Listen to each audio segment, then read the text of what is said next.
प्रियव्रतस्य प्रियपुत्रभूताद्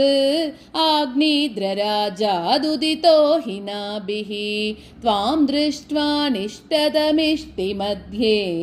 तवैव तुष्ट्यै कृतयज्ञकर्मा अभिष्टुतस्तत्र मुनीश्वरैस्त्वं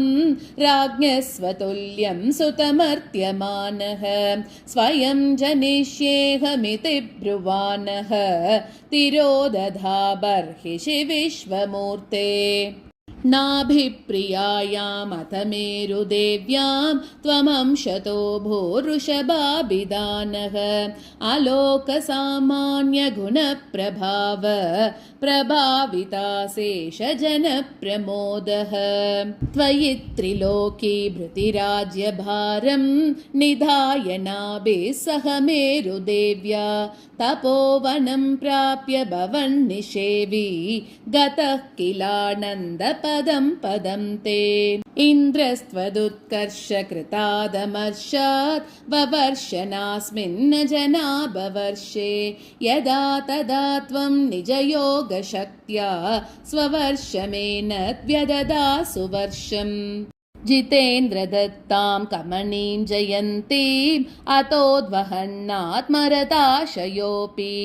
अजीजनस्तत्र शतं तनूजान् येषां क्षितीशो भरतोऽग्रजन्मा नवा भवन् योगिवरा नवान्ये त्वपालयन् भारतवर्षखण्डान् सैकात्वशीतिस्तव शेषपुत्राः तपोबलाद् भूसुरभूयमीयुः उक्त्वा सुतेभ्योऽथ मुनीन्द्रमध्ये विरक्तिभक्त्यन्वितमुक्तिमार्गं स्वयं गतः पारमहंस्य वृत्तिम् अदा जडोन्मत्तपिशाचचर्याम् परात्मभूतोऽपि परोपदेशं कुर्वन् भवान् सर्वनिरस्यमानः विकारहीनो विचचार कृत्स्नां महीमहीनात्मरसाभिलीनः शयुव्रतं गोमृगकाकचर्यां चिरञ्चरन्नाप्यपरं स्वरूपं